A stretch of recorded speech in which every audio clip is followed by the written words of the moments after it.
Yeah, so making the right allies is obviously really important. On the flip side, do you think there are common business units across businesses who are not your allies and tend to stand in the way? I think product teams is where there's been a lot of friction. Yeah. Right? And I think that sort of came out a little bit in your presentation too. In particular, so if I think about my nationwide days, each of the product areas was almost like a marketing team in its own right. They were maverick. They were led by marketing directors in their own right. They had huge teams. They'd kind of built their own analyst focus because they wanted to do their own stuff, and so they just got bigger and bigger and bigger and more powerful. And so, all they wanted to do was sell more stuff, sell more widgets. Right, Delbridge, what are you going to do this month to make sure that my thing is going to get promoted? I don't care about that product, or what about me? And I'm sort of sitting in the middle, sort of trying to be the customer, if you like, trying to enforce some kind of pragmatism, because I've got 8 product directors all coming at me from all sides, all stamping their feet, all wanting more.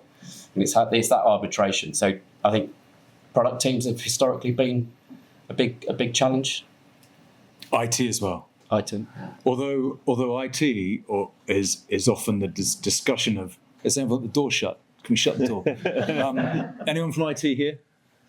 My experience of IT is they make a lot of noise, but don't really matter in the long. Because if you can circumvent them and go straight to CEO and get the money for stuff, IT can solve anything you want, right? But if it's a problem, you can get around them. But if they're a problem, but they can be a massive problem day to day, because of course they can. But ultimately, the problem can get solved. They will have a policy and a view, and it's probably big tech imposed from on top, and sometimes you have to go around that. But another challenge is what Jake and Daniel were talking about earlier, that siloing of areas. So, socials in a silo, digital's in a silo, CRM's in a silo. You've got to be able to break all of that down, show that the whole picture adds up. And that was great discussion, I think, of what we need to do next to, revisit where we've been, as Ian said in the question, but really make it happen. So I think blockers can be the fact there's a guy over there who's got a budget, he's doing his thing, doesn't want to lift his head. We've got to help that. And you need a really strong product champion, someone like my colleague on my right, to go and tell the message. Tell the business what's the benefit of sharing. What's the benefit of doing this for the whole organisation, not just the silos that we've already got? And then when the board get that, you've got the sanction. In fact, that last discussion is my case in point. If you can land your argument and that argument, IT will follow suit because you'll get the money, and they'll say go and do the tech, and then and therefore that argument gets solved rather than arguing them day to day about stuff. Yeah. Change functions are another. Yes. So you'll find that the list of stuff that they've already got on their roadmap is just, they've got loads of regulatory stuff to do, loads of mandatory stuff to do. They're just some other projects that have already, kind of carried over or gone on longer than they should have done. And so getting any extra capacity from them can be quite an issue, particularly when you've got big data-led or MarTech kind of transformation projects. So, and that's not always the case. Some organisations haven't got big change functions, but certainly in some of the brands I've worked with, they're a law unto themselves. Yeah, and to pick up, I'll not say we've had blockers internally across the business, but there's a myriad of responses when we've said we want to run up a project to look at data, aggregation of data, employ the right MarTech. You can get quite siloed and quite selfish. This sounds like it's a marketing tool, and you've just had the best part of 12 million quid to do the branches and do a digital app and rebrand. And actually it's the conversations with those individuals saying, no, it's not. We're not going to be doing marketing activity. We'll be doing reactive and proactive comms out to our members. It's conversations that will reduce calls to the centre, will preempt and will react to things. So again, it's back to the individual audiences, and finance is the big one for us. So developing that, obviously you've got some allies, you've got some, let's not call them enemies, let's call them non-allies. But you've also got an area that I love of Everyone's a marketer, of course, in a business. Everyone knows the customer, particularly those people who've been there for 30 years. So the customer mythology, our customers don't shop online. Loyalty schemes don't work. We tried that, it failed. What do you do about those people before you even get into the detail of here's my business case? It's data. I mean, it's exactly what this session is all about. You turn data into knowledge, knowledge into insight, insight into visualizations, and you go and show them. You know, there it is, black and white or beautifully coloured, whichever way you show it, show them the facts. Yeah, you can boil that down.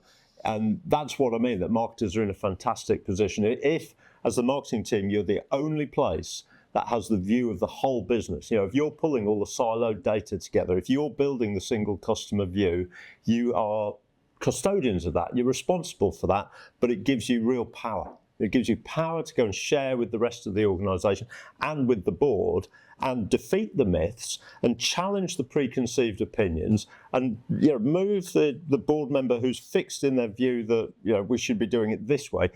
You know, someone said earlier, I know better than you is not a great strapline. I know better than you is not a great way to go to the board. No. But actually, what you're doing is saying, I have better evidence than you. You know, you're talking about a myth. I'm talking about the data that I've collected now, that is current now, that's moving in a manner that I can talk to you about, and from which we can make predictions. Yeah, we can make plans. And together as a board, you have a responsibility, either as directors or non-execs or board senior leaders, you take that seriously. You know, you have a responsibility for this organisation to move things forward and to do it professionally. And I think you can take that. And, you know, we heard earlier how Natalie had a stoic conversation. Great word for the sort of, we're not doing this, you know. Stoic conversations, when they're backed by data, which you can then evidence in the actuality, brilliant, you know, then you're influencing the board and marketing's getting And myth busting is one of your most powerful tools. Yeah. If you can bust some myths, but don't go busting all the myths, go give them 4 things that build credibility in 4 myths, and then you'll build credibility. Because if you just go in and say you're all, I mean, has everyone read Alchemy by Rory Sutherland, yeah. It's 3/4 of the best book ever, right? Because you get 3/4, this is amazing, this is amazing, and then eventually you go, yeah, but sometimes the data's right, and they are. Fuck off, Come on, Rory. Yeah. So I think, but it's like that, you know. You've got to. It's myth busting so powerful. So you both just described what Kate and Sam and team do with, I've got to selling, meet your customer work, right? So it's taking all of that goodness in terms of customer data, all the history, and then working out what the hell's going on, right? And you can then go back and have that conversation with the board with all these actual black and white facts that say, actually, this is who our customers are.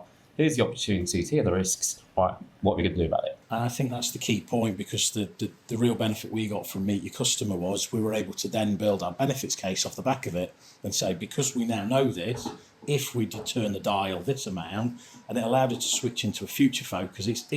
I get really carried away, as you probably saw with the presentation, but it's great to go, we're going to rebrand, we're going to do this, but to an FD, it's all notional. It doesn't. So we're just going to turn anything that's magenta, we're going to turn into Warner Geranium Clinic. It's about painting the picture of the future to say, no, absolutely, this is what we're going to do. This is how it's going to feel. This is how you're going to feel in the future as well. So almost take them into that future end state. But I also think we said something really powerful in the last conversation too about quantitative stuff, so qualitative stuff, where we can't. It's not all about data. It's also about talking to people, and that can be really powerful. And we talk about in the next bit, but yeah, don't forget that stuff. There's nothing better than going to talk to customers and letting your board also go and talk to customers and having that interaction too. Yeah, the one thing we did through our brand research was we spoke to our colleagues and our members to say, well, what do you think the brand represents and what do you want?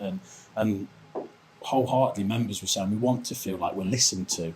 And the one place we do that really well is branches, because we sit and we have a conversation with someone. How can I help you today? Are you interested in this? We just need to augment that and turn it up a little bit. In fact, I've started doing research in a completely different way now. We still do research by asking the questions we always want to ask. But almost after every question, I now say, what do you think? Because AIs are phenomenally good at that now. where people write stuff in, and we've never looked at it before because it was just too much. Whereas now we used to look at it, but now you say, can you look at this and tell me what it means, and also what you think it means, and then also, can you bring out quotes to illustrate your points? And it's great. It's really good stuff in there now, which you just couldn't do before. Yeah. You know.